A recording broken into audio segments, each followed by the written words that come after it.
నుంచి అలానే వస్తుందని చెప్పి కదా? యా సరే మీరు ఇక్కడ నుంచి అడిగిన ఇంకా person ఒక కాసేపు 5 నిమిషాలు మీరు ఇబ్బంది పెట్టండి. నేను ఇబ్బంది పెట్టాలా?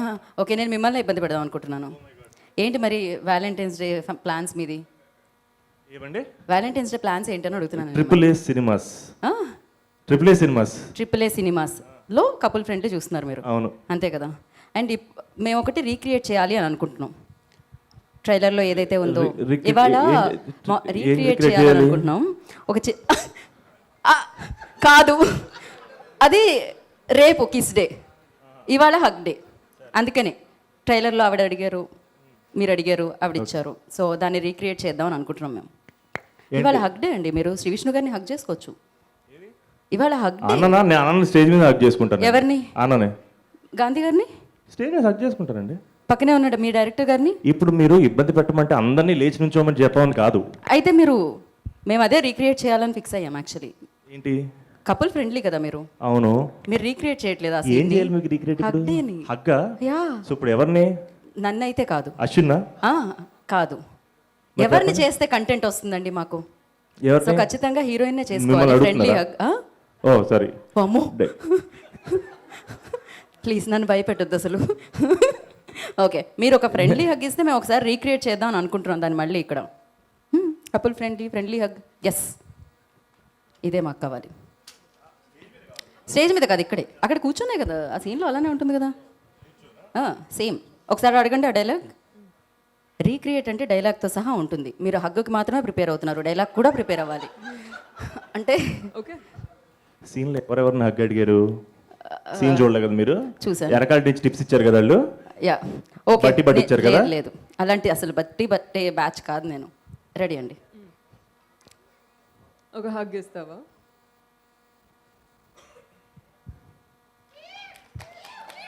క్రేజీ. బేసిక్లీ ప్రాబ్లం ఏంటంటే మానసా గారు నాకు ఎల్డర్ బ్రదర్ లాగా యాక్చువల్గా. బ్రదర్ లాగా? ఆవిడ నేను నాకు మా అజయన్ ఎంతో మానసా గారు కూడా అంతే యాక్చువల్గా. ఆల్మోస్ట్ చేయబట్టుకుని స్కూల్ తీసుకెళ్ళడం ఇలాంటివన్నీ కూడా ఆల్మోస్ట్ చేసి ఉంటాను నాకు తెలిసి ఎక్కడో. ఎంత పెద్ద బాధ్యత ఇది.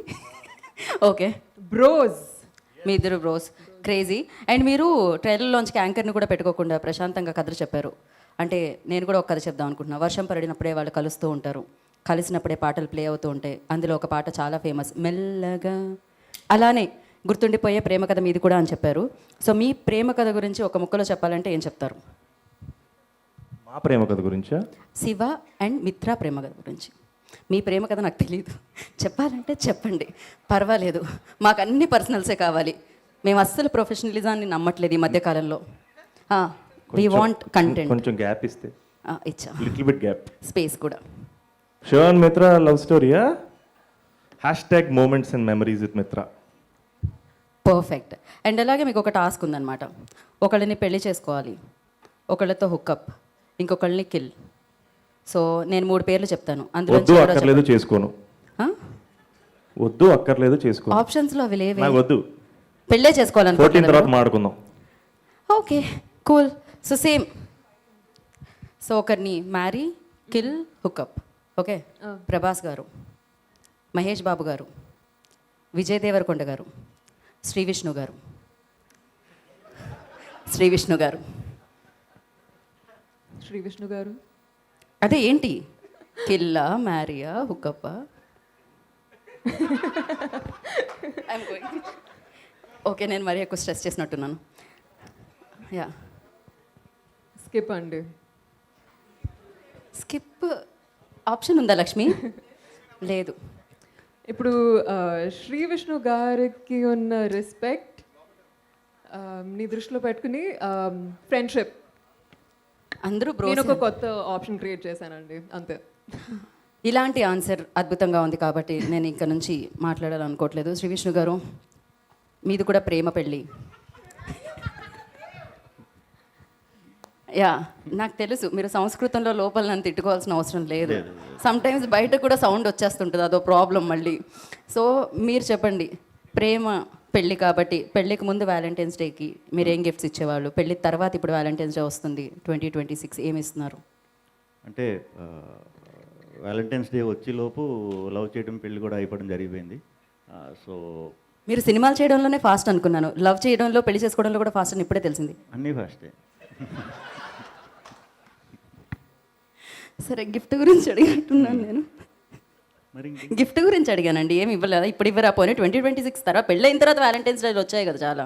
చాలా వచ్చేయాలండి. అంటే ఇప్పుడు వ్యాలంటైన్స్ డే అంటే చాలా ఓపెన్గా ఇదంతా మనం చెప్పేసుకుంటున్నాం. అప్పుడు వ్యాలంటైన్స్ డే అంటే మనకి ఎక్కువ గుర్తొచ్చేది బయట తిరిగితే పెళ్లి చేసేస్తారు. బ్యాచ్లు అవి ఇవి. సో చెప్పకూడదా? నాకు తెలీదు. అంటే అప్పుడు మరి కొంచెం వ్యాలంటైన్స్ డే రోజు మాత్రం బయటకు వచ్చేవాడు కదా నేను. సో ఫ్రీగా పెళ్లి చేసుకోవాలని మీకు లేకుండే, అందుకనే మీరు గ్రాండ్గా పెళ్లి చేసుకున్నారు. Thank you so much. ఇంకొకటి నాకు తెలిసి ఏం జరుగుతుంది. మీరేం చేసేవారు చెప్పండి. నేను కూడా ఎప్పుడైనా అలానే బయటకు వెళ్తే మళ్ళీ అనవసరంగా మ్యారీడ్ అని రాసుకోవాల్సి వస్తుందేమో అని వెళ్ళలేదా? ప్రస్తుతానికి వెళ్ళట్లేదు. థ్యాంక్ యూ సో మచ్ అండి. ధీరజ్ గారు, మిమ్మల్ని ప్రశ్న కాదు, మీరు నాతో పాటు వేదిక మీదకి వస్తే మీ స్పీచ్ విందాం అనుకుంటున్నాం మేము.